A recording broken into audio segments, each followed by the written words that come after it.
मैं गरीब फैमिली से बिलोंग करता हूँ। मैं एक गांव का रहने वाला था।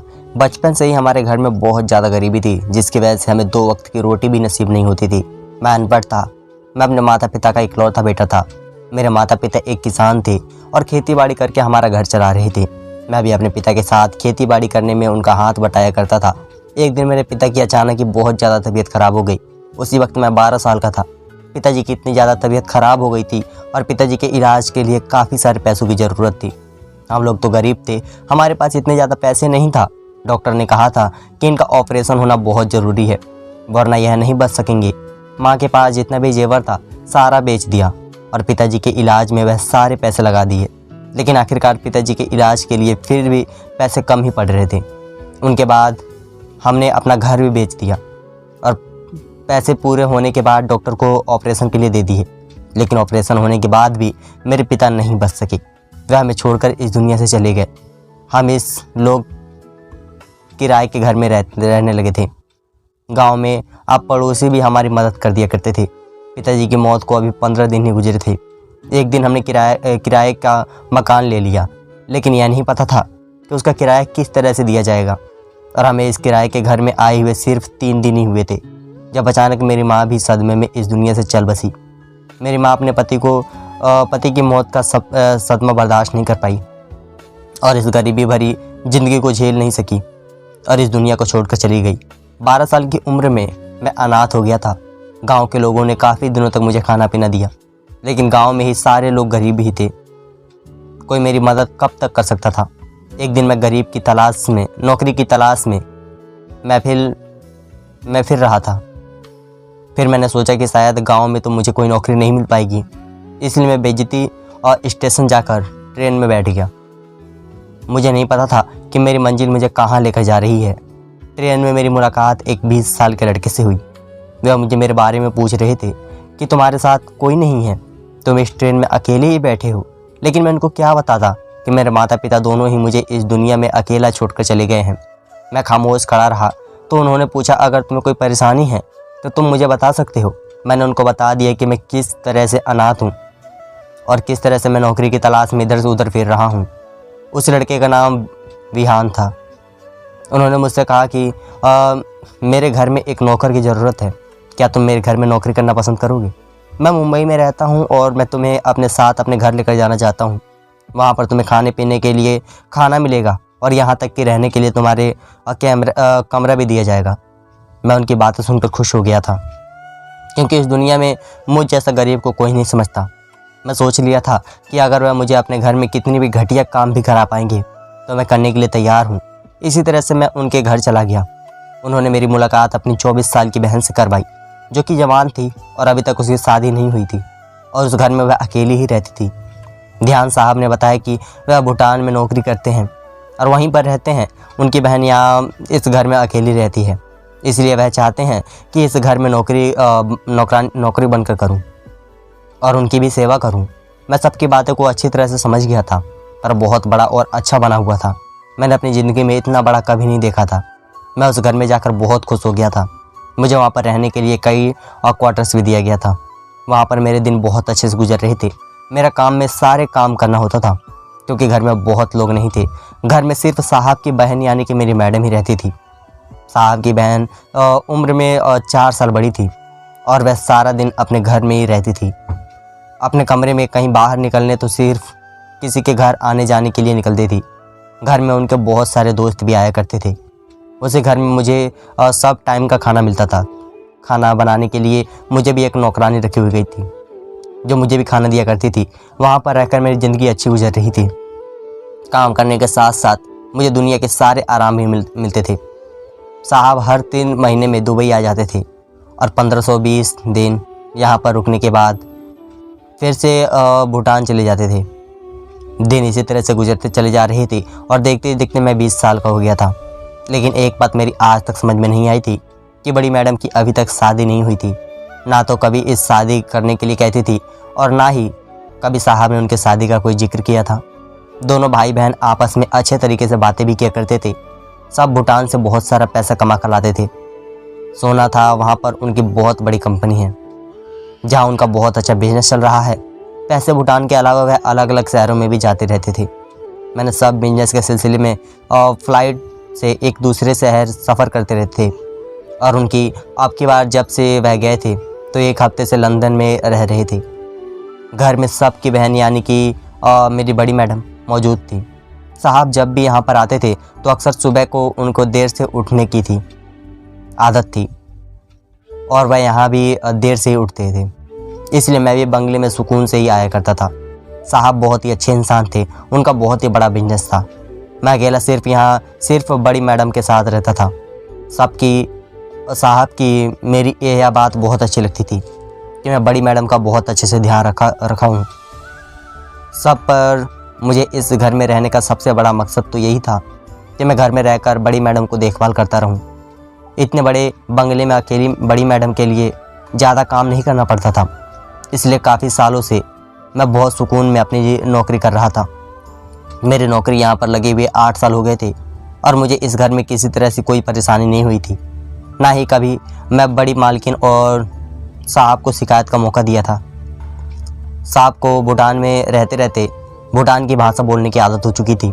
वह कभी कभी बांग्ले पर आने के बाद भूटान की भाषा से बात किया करते थे और इस वजह से मुझे भी कुछ भी भाषा समझ में आने लगी थी। इतने सालों में साहब ने मेरे अच्छे बुरे में मेरा बहुत साथ दिया था कि मैं साहब का सबसे बड़ा वफादार नौकर बन चुका था। और जब कुछ महीने पहले साहब भूटान से वापस लौटे तो अकेले नहीं थे। यह सब देखकर हम दोनों बड़े हैरान हो गए थे, बल्कि उनके साथ एक खूबसूरत पत्नी भी मौजूद थी।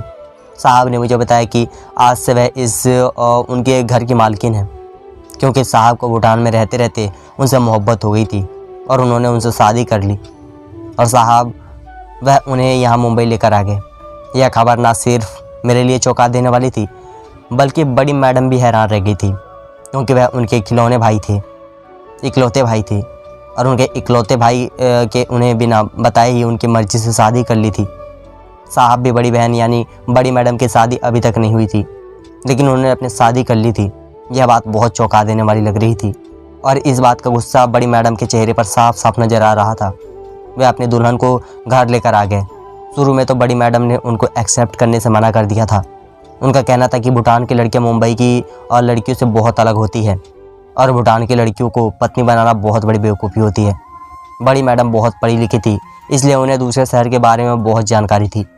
उनका कहना था कि भूटान की महिलाओं के तौर तरीके और रंग ढंग हमसे बहुत ज़्यादा अलग होते हैं, बिल्कुल गैर की तरह।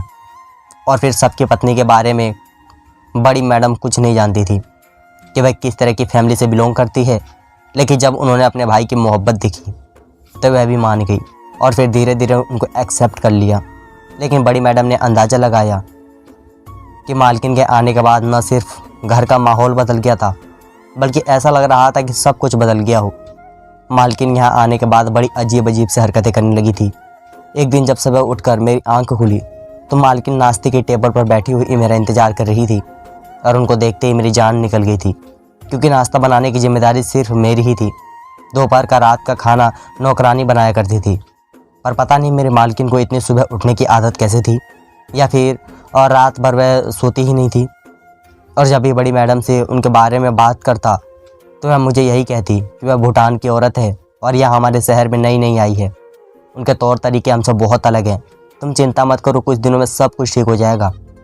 साहब के कहने पर मैंने भूटान के जैसा खाना भी पकाना सीख लिया था और भूटान की भाषा भी सीख रहा था, क्योंकि मेरे साहब अक्सर भूटान की भाषा में ही बातें किया करते थे।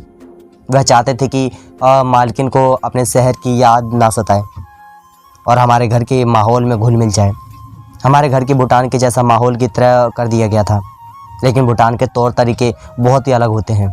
मेरे लिए उन्हें समझना बहुत ही मुश्किल हो रहा था, क्योंकि यह मुंबई था और मैं 8 साल पहले यहीं पर रहा करता था। एक दिन जब मैं काम से घर लौटे तो वह खाने के टेबल पर बैठी हुई साहब के जिद करने लगी कि उन्हें घोड़ा चाहिए, वह घोड़े के बिना नहीं रह सकती। मेरे साहब ने यह कहकर साफ साफ मना कर दिया कि उन्हें ऐसे जानवरों से एलर्जी है, घर में किसी भी तरह का जानवर नहीं आएगा।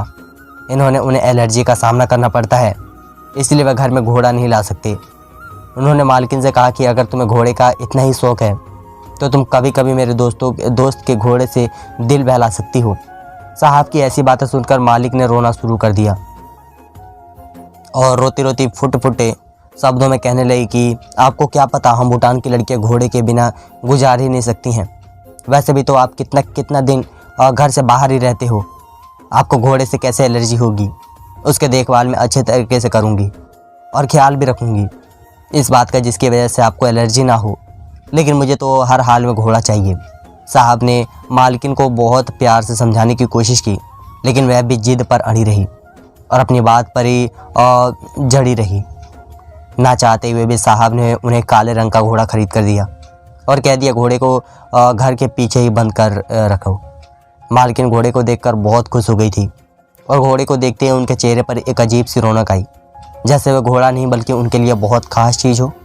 मुझे भी लगा कि शायद मालकिन को इस घर में अकेलेपन महसूस होता है, इसलिए अपना अकेलापन दूर करने के लिए वह घोड़े को घर में लाना चाह रही हो और दिल बहलाना चाहती हो, या फिर शायद भूटान की लड़कियों को घोड़े की आदत होगी। लेकिन मुझे क्या मालूम था यह भूटान की लड़कियां घोड़े के साथ क्या करती हैं। मालकिन को घर आया अभी 20 दिन ही हुए थे कि सबको दोबारा भूटान जाना पड़ा।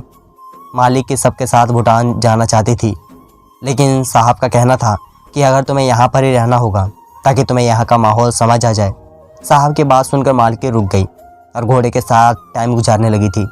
मालकिन की आदतें बहुत अलग थी। वह सुबह शाम और ड्राइंग टेबल पर बैठ जाती है और नाश्ते में हर वह चीज़ खाती है जिनसे उन्हें ताकत हासिल हो। मैंने अपनी ज़िंदगी में इतनी गर्म चीज़ किसी लड़की को नहीं खाते हुए देखा था। रोज़ाना टाइम पर खाना खाती थी और अपनी खूबसूरती का भी बहुत ज़्यादा ख्याल रखती थी, जबकि साहब पर तो मौजूद ही नहीं रहते थे। लेकिन वह हर टाइम अपने ऊपर परफ्यूम लगाए रखती थी, हमेशा घर में टिप टॉप बनाकर घूमती थी। उनको अपने नए घोड़े से बहुत ज़्यादा लगाव हो चुका था और वह हमेशा उसके साथ अपनी तन्हाई में टाइम गुजारने लगी थी। वह जब घोड़े के साथ बिजी होती थी तब हमें भी वहाँ पर जाने की परमिशन नहीं होती थी। साहब को गए हुए 3 दिन गुजर चुके थे। अभी एक दिन घोड़े की आवाज़ पर मैं अपने कमरे से बाहर निकला तो यह देखकर मेरे होश उड़ गए कि मेरी मालकिन घोड़े के साथ मोहब्बत और लगाव का आधी रात को इजहार करते हुए वह घोड़े की टांगों के पास बैठी हुई है। यह सब देखकर मेरी जान निकल गई। फिर उसके बाद दोबारा ऐसे ही हुआ। 2 दिन के बाद मुझे फिर से घोड़े की आवाज़ आने लगी थी। जब मैं उनके कमरे में जाकर बंद करके सोने के लिए लेटा हुआ था कि तभी मुझे घोड़े की आवाज़ आई तो मैं चौंक गया। कुछ देर पहले तो तबले की तरह से लौटा था। घोड़ा अपनी जगह पर बिल्कुल ठीक ठाक खड़ा हुआ था, उसको कोई परेशानी नहीं थी। फिर अब ना जाने क्यों वह इतनी ज़ोर ज़ोर से अपनी आवाज़ निकाल रहा था। कुछ देर तक मैं तो अपनी जगह पर ऐसे ही लेटा रहा था, लेकिन मुझे जब लगा कि घोड़े की आवाज़ कुछ नॉर्मल नहीं है बल्कि हमेशा से कुछ अलग है, जैसे उसे बड़ी परेशानी में हो, तो मुझसे नहीं रहा गया। उसके देखभाल मेरी जिम्मेदारी नहीं थी, लेकिन मैं जानवरों के मामले में बहुत ज़्यादा इंटरेस्टेड था, इसलिए इतनी रात को अपने बिस्तर छोड़कर क्वार्टर से बाहर निकला। बाहर आने के बाद अब बहुत ज़्यादा ठंडी, शायद उसको भी कोई तकलीफ़ हो रही थी। जैसे ही मैं तबले के पास पहुंचा तो वहां पर नज़ारा देखकर मेरी आंखें फटी की फटी रह गई थी। मुझे अपनी आंखों पर विश्वास नहीं आया। मेरी मालकिन के नाजेबी घोड़े के साथ बढ़िया अजीब अजीब सी हरकतें कर रही थी। मुझे बहुत ही शर्म आने लगी थी। ऐसा लग रहा था जैसे मालकिन नींद में हो और बिस्तर से उठकर यहाँ पर चली आई हो। मालकिन तो बहुत खूबसूरत थी। उनके काले लंबे बाल कमर तक लहराते हुए दिखाई दे रहे थे। वह बिल्कुल एक परी की तरह लग रही थी। उस टाइम शायद अपने होश में नहीं थी। मेरा मालकिन के अंदाज ने तो और रात के टाइम घोड़े के पास होने वाली बात ने मुझे चौंकाने पर मजबूर कर दिया था। वह घोड़े की कमर पर हाथ फैला रही थी और उसे गले लगा रही थी। घोड़े को संभालने की कोशिश कर रही थी। मुझे ऐसा लगा जैसे उन्हें घोड़े के साथ कोई जज्बाती लगाव हो गया हो। उनका यह अंदाज ऐसा था जैसे वह उस खामोश करवाना चाहती हूँ। लेकिन आधी रात को मालकिन यह क्या कर रही थी? आखिर उनका आधी रात का टाइम है, घोड़े के पास आने को क्यों मिलता था? कुछ देर बाद में मालकिन की ऐसी हरकत देखी जिसको देखते ही मेरे होश उड़ गए। मालकिन ने घोड़े की जबान अपने पेट पर लगवाई और पेट चटवाने के बाद उसने टांगों के पास बैठ गई और वहाँ पर खड़ा हुआ यही सोच रहा था कि यह सब कुछ क्या हो रहा है। अभी 2 दिन पहले ही मैंने मालकिन को यह हरकत करते हुए देखा था और फिर आज उसके टांगों के पीछे बैठी हुई थी। मैं सोच भी नहीं सकता था कि मेरी नई नवेली भूटान की मालकिन ऐसी हरकत भी कर सकती है। जो कुछ इन दोनों आंखों से देख रहा था उसके आगे कुछ भी देखने की मुझ में हिम्मत नहीं थी। और उसके बाद मैं अपनी जगह पर आकर वापस लेट गया। मगर यही सब सोचकर मुझे नींद नहीं आ रही थी, क्योंकि मेरे दिमाग में मालकिन की वह सारी हरकतें घूम रही थी। जितना कुछ मुझे समझ आ रहा था वह मेरे बर्दाश्त से बाहर था। क्या मेरी मालकिन आधी रात को घोड़े के साथ नहीं मुझे अपने दिमाग में ऐसी बातें लानी चाहिए। मालकिन रात को बड़े छोटे से छोटे कपड़े पहनती थी, जिन्हें देखकर मुझे भी शर्म आती थी। मालकिन तो साहब की गैर मौजूदगी में अपने घोड़े के साथ ही मेरे दिल में बड़े गंदे गंदे ख्याल आ रहे थे। फिलहाल यही सब सोचते ही सोचते मुझे नींद आ गई थी।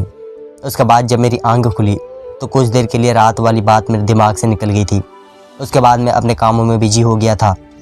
मैं जब फिर उसके बाद यही सब रोज़ मालकिन को करते हुए देखा तो मैंने सोचा था कि मालकिन का पूरा सच अपनी आंखों से देखूंगा और फिर साहब को इस बारे में ज़रूर बताऊंगा, क्योंकि उनसे ज़्यादा दिन इस बात को छुपाना मेरी वफादारी से ऊपर ढाबा था। फिर अगले रात जब घोड़े की हल्की सी आवाज़ आती ही मैं अपने क्वार्टर से निकला और धीरे धीरे तबले के पास पहुंच गया। मेरी मालकिन घोड़े के पास ही खड़ी हुई थी और शायद उसे कान में कुछ कह रही थी। मुझे ऐसा लग रहा था घोड़े की मालकिन भी बातें समझा रहा था। और फिर घोड़े ने अचानक से मालकिन का मुंह दाबा। मालकिन ने पूरी तरह से घोड़े को मोहब्बत और जज्बात में काबू कर लिया था। वह धीरे धीरे उसको सहला रही थी और फिर से उसके कदमों के पास बैठ गई। यह सब देखकर मेरी सांस और सीने में अटकने लगी। आगे का नज़ारा देखकर मेरे पैरों तले की ज़मीन खिसक गई। आज की रात मैंने यह सब कुछ अपनी आंखों से देख लिया था। मुझे समझ में नहीं आ रहा था कि मालकिन ने ऐसी हरकत क्यों की है। आखिर इसलिए मालकिन ने साहब के घोड़े की जिद की थी। बड़ी मैडम ने की थी, कहा था कि भूटान की लड़कियों के बारे में कुछ नहीं कहा जा सकता, वह मुंबई की लड़कियां जैसी नहीं होती। आज बड़ी मैडम की बात का मतलब मुझे समझ में आ गया था। मेरे मालिक ने जो कुछ भी किया था मैंने आज तक नहीं देखा था, इसलिए मैं खामोशी से सब कुछ देखने के बाद वापस अपने क्वार्टर में आकर सो गया था। और सोते सोते यही सोचने लगा कि मुझे इस बारे में साहब को बता देनी चाहिए या नहीं। मैं बड़ा परेशान हो गया था और सोच सोच कर मेरे सर में दर्द होने लगा था। आखिर मैं क्या करूं और क्या नहीं। अपनी परेशानी में किसी को बता भी नहीं सकता था। साहब के घर वापस आने में अभी 15 दिन बाकी रह गए थे और 15 दिन में अपनी नहीं मालकिन हरकतें को देखना चाहता था। 2 दिन बाद जब मालकिन आधी रात के घोड़े के साथ वक्त गुजार कर अपने कमरे में वापस जा रही थी, तो इस टाइम मैं अपने क्वार्टर से वापस जाने के बाद धीरे धीरे दबे पैर मालकिन के कमरे तक पहुंच गया और खिड़की के उनके कमरे के अंदर झांकने लगा। यह देखकर तो मेरी आंखें फटी रह गई थी, क्योंकि मालकिन ने कमरे में जाकर एक नई हरकत की। मेरी मालकिन कुछ ऐसी कर रही थी जो बिल्कुल भी सही नहीं था। मुझे यह सब नहीं देखा जा रहा था। तभी उनको आधी रात को सहारा लेना पड़ रहा था। मेरे लिए अब खामोश रहना सही नहीं था। मेरी मालकिन जो कि घोड़े के साथ कर रही थी, यह सब कुछ मैं बिल्कुल भी बर्दाश्त नहीं कर सकता था, क्योंकि मैंने इस घर का नमक खाया था। इसलिए मैं सुबह होते ही सीधी बड़ी मैडम की सेवा में हाजिर हो गया। उन्हें मालकिन के बारे में मैंने सब कुछ सही सही बता दी। मैंने बातें सुनकर बड़ी मैडम कहने लगी कि मैं क्या कर सकती हूँ। मेरे भाई ने अपनी मर्जी की शादी की है। अगर मैं उस शादी के खिलाफ विहान से कुछ भी कहूँगी तो वह कभी भी मुझ पर भरोसा नहीं करेंगे। वैसे भी इतने दिनों से मुझे अंदाज़ा हो गया है कि वह कोई सीधी सादी लड़की नहीं है। उसने तुम्हारे सबकी दौलत देखकर उससे शादी की है और वह आज नहीं तो कल उनको साहब को छोड़कर चली जाएगी। आप देखो, मैं भाई को कभी मेरी शादी की फिक्र नहीं हुई। चुपचाप भूटान में जाकर अपनी भूटान की पत्नी लेकर आ गए। वहाँ यहाँ नई नई हरकतें कर रही है। भला कोई घोड़े का शौकीन कैसे हो सकता है, और वह भी इतना कि हमेशा साहब का सारा टाइम घोड़े के साथ ही गुजार दे। यह लड़की बिल्कुल भी ठीक नहीं है। बड़ी मैडम की बातें सुनकर मुझे और भी ज़्यादा परेशान हो गया था। वह मालकिन को रोकने का कोई इरादा नहीं रखती थी। उनका कहना था कि अगर वह अपने भाई से कुछ भी कहेंगे तो इस तरह से वह अपने भाई से दूर हो जाएगी, क्योंकि उनसे इस दुनिया में माता पिता भी जिंदा नहीं है और उनकी बात को समझ सके। अपने छोटे भाई के अलावा उनके पास कोई दूसरा सहारा नहीं है। उनकी बात एकदम ठीक है, लेकिन मेरा खामोश रहना ठीक नहीं था। इसलिए मैं गुजरते दिनों के साथ साहब के आने का इंतज़ार करने लगा। हर दिन मैं बहुत ही बेचैन से साहब के घर आने का इंतज़ार कर रहा था। क्योंकि हर रात मेरे कानों में घोड़े की आवाज़ गूंजती रहती थी, जो मुझे बहुत ज़्यादा परेशान करने लगी थी। पर मैं जान जाता कि मालकिन क्या कर रही है। यह शायद भूटान की लड़कियां ऐसे ही करती है। पूरे 15 दिन गुजरने के बाद जब साहब घर वापस आए तो ऐसे ही मालकिन ने उनको गले से लगा लिया और अपनी मोहब्बत का इजहार करने लगी। मैं उन दोनों के पीछे ही खड़ा था। वह सोचने लगा कि पता नहीं मुझे यह सबसे क्या बात कहनी चाहिए। नहीं, अगर साहब ने मेरी बात पर यकीन नहीं किया तो कहीं वह गुस्से से मुझे इस घर से ना निकाले, क्योंकि इस घर के अलावा मेरे पास कोई दूसरा सहारा नहीं था। 12 साल की उम्र में ही मैं यहाँ पर रहता था। बस यही सब सोते हुए मेरी सब ने इस बारे में बात करने की हिम्मत नहीं हो रही थी। और अगर जो कुछ भी मालकिन कर रही थी उन्होंने इस सब का साहब के सामने इकरार नहीं किया, तो फिर मेरा क्या होगा? मैं किस तरह अपने साहब के सामने खुद को सही साबित करूँगा और उनकी पत्नी क्यों इस बात का इकरार कर देगी? इस सारे सवाल मेरे दिमाग में घूम रहे थे। साहब को किस तरह से बताऊं कि मालकिन और साहब के घर मौजूद की मैं घोड़े के साथ आधी रात में क्या करती है। जब साहब आराम करने के बाद कमरे से बाहर निकली और मुझे अपने पास बुला के घर के बारे में बात करने लगे, जैसे ही वह हमेशा ही करते थे। जब भी वह भी घर आते थे तो मुझे अपने घर के सारे इन्फॉर्मेशन लेते थे, क्योंकि उन्होंने शुरू से ही मुझ पर बहुत भरोसा किया था। मुझे इस टाइम सर पर मौका सही लगा कि मैं साहब को मालकिन की हकीकत बता दूं। साहब मुझ पर भरोसा करते या ना करते हो, मैं इस बात का ख्याल नहीं किया, क्योंकि मैं इस घर का नमक खाता था और उनके साथ कभी भी कुछ गलत होने नहीं दे सकता था। यही सबको सोचकर मैंने साहब को सब बातें बता दिया कि रात में अंधेरे में मालकिन हर रात घोड़े के पास आधी रात को जाती है। मेरी बात सुनते ही साहब मेरी तरफ देखते हुए कहने लगे, तुम्हारी मालकिन को घोड़े से बहुत मोहब्बत है, लेकिन इसका यह मतलब नहीं है कि वह कोई भी ऐसी वैसी हरकत कर देगी। भला ऐसे करके उसे क्या हासिल होगा? वह तो बहुत ही ज़्यादा मोहब्बत करती है और हमारी ज़िंदगी में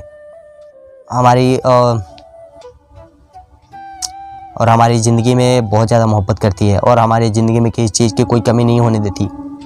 मैंने साहब के आगे सर झुका लिया और उनसे कहा कि मेरा काम आपसे वफादारी करना था। बाकी मालकिन क्या करती है और क्यों करती है ना ही यह जानता मेरे लिए ज़रूरी है, और ना ही मुझे इस बारे में कोई मालूम है और ना ही मुझे मतलब है। लेकिन मुझे डर है कि कहीं मेरा मुंह बंद रखना आपको नुकसान ना पहुंचा दे, क्योंकि मालकिन जो कुछ भी कर रही है शायद उससे आपको नुकसान भी हो सकता है। मेरी बात सुनकर सब साहब शांत हो गए थे और उन्होंने तभी पत्नी को बुलाया और कहा कि मैं आज की रात बिजनेस के सिलसिले में दूसरे शहर जा रहा हूँ और एक बार फिर तुम्हें घर में अकेला रहना होगा। मैं अपने साहब की बात को अच्छी तरह से जानता था, इसलिए फ़ौरन ही समझ गया कि वह यह सब कुछ अपनी आंखों से देखना चाहते हैं। साहब की बात सुनकर मालकिन थोड़ी देर के लिए तो खामोश हो गई और फिर थोड़ी देर के बाद कहने लगी कि जल्दी घर वापस आ जाना, मुझे तुम्हारी बहुत याद आती है। यह बात सुनकर थोड़ी देर के लिए तो साहब भी उदास हो गए थे। रात का अंधेरा होने के पहले ही वह घर से निकल गए और पीछे से घूमकर मेरे क्वार्टर में बैठ गए थे। जब मैं रात को अपने क्वार्टर में पहुंचा तो साहब को देखकर हैरान रह गया था, और फिर जब आधी रात हुई तो उन्होंने यह सब कुछ अपनी आंखों से देख लिया था कि किस तरह से मालकिन घोड़े की टांगों के करीब बैठी हुई थी। साहब को तो यह सब कुछ देखकर भी यकीन नहीं आ रहा था कि उनकी पत्नी ऐसा भी कुछ कर सकती है। साहब फ़ौरन मालकिन के पास पहुंच गए। उनको देखकर मालकिन के चेहरे का रंग उड़ गया और जब साहब ने गुस्से में मालकिन से सवाल जवाब करना शुरू कर दिया तो उनकी बोलती ही बंद हो गई थी। साहब का गुस्सा हद से ज़्यादा बढ़ गया तो मालकिन रोने लगी और फिर मालकिन ने कैसे सच्चाई बताई, जिसे सुनकर मेरे और सब साहब दोनों ही होश उड़ गए थे। पहले तो काफ़ी देर तक मालकिन रोती रही। उसके बाद मालकिन ने रोते हुए बताया कि जब वह शादी करके साहब के साथ इस बंगले में आई थी तो साहब कुछ उनके लिए यहाँ पर नया नया था।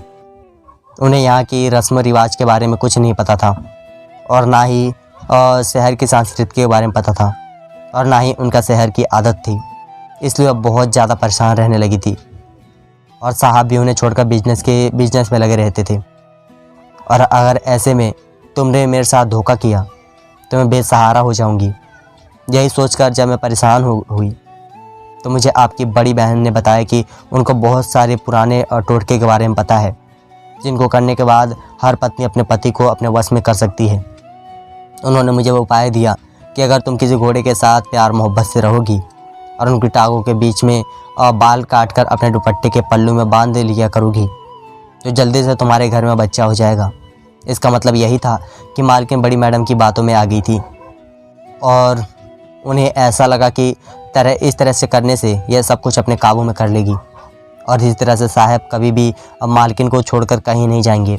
इसका मतलब कि उन्होंने बड़ी मैडम के कहने पर ही सब कुछ झूठी बातें कही थी कि भूटान की लड़कियां घोड़े के बिना नहीं रह सकती। साहब ने अपनी पत्नी की खुशी की खातिर उन्हें घोड़ा खरीद कर दे दिया और साहब को दूसरे शहर चले गए और मालकिन अपनी नंद की बातों में आकर घोड़े के साथ टाइम गुजारने लगी थी, बल्कि उसके टांगों के बीच के बालों को काटकर अपने दुपट्टे के पल्लू में बांध लिया करती थी, जिसका कोई भी मतलब नहीं था। बड़ी मैडम यह सब कुछ बहुत अच्छे तरीके से जानती थी कि मेरा क्वार्टर तबले के पास ही है। जब मैं भी मालकिन को कोई भी ऐसी हरकत करते हुए देखूंगा तो ज़रूर अपने साहब को बता दूंगा। बड़ी मैडम खुद भी हमेशा मालकिन की शिकायत साहब से करती रहती थी। बड़ी मैडम चाहती थी कि वह मालकिन को घर से निकाल दे, लेकिन इस तरह से कभी भी मालकिन घर से नहीं निकलने वाली थी। इसलिए उन्हें यह चीज़ खेल खेला था और जिसमें भी उनका शिकार बन गया था। अगर सब मेरी बातों में आकर मालकिन पर ध्यान नहीं देते तो आज उनके सामने इतनी बड़ी सच्चाई खुलकर नहीं आती। साहब पूरी सच्चाई के खुलकर साहब के सामने आ गई थी और मैं भी शर्मिंदा से साहब के आगे सर झुकाकर खड़ा हुआ था। मैंने साहब और मालकिन दोनों से ही माफ़ी मांगी तो उन दोनों ने मुझे माफ़ कर दिया था, क्योंकि उनका असल कसूरवार मैं नहीं बल्कि उनकी अपनी सगी बहन थी। साहब ने जब यह सारी बातें बड़ी बहन से कही तो वह रोने लगी और रो रो कर बताने लगी कि विहान, मुझे नहीं पता था कि तुम एक दिन भूटान से शादी करके अपनी पत्नी को अपने साथ इस घर में लेकर आ जाओगे, बल्कि तुम्हें अपनी बड़ी बहन की फिक्र होनी चाहिए थी। तुम्हारी जवान बड़ी बहन जिसकी शादी के लिए उम्र निकलती जा रही थी, तुमने उसके बारे में एक बार भी नहीं सोचा और तुमने खुद शादी कर ली। तुम्हें पता है मैं अपनी ज़िंदगी किस तरह से गुजार रही हूँ।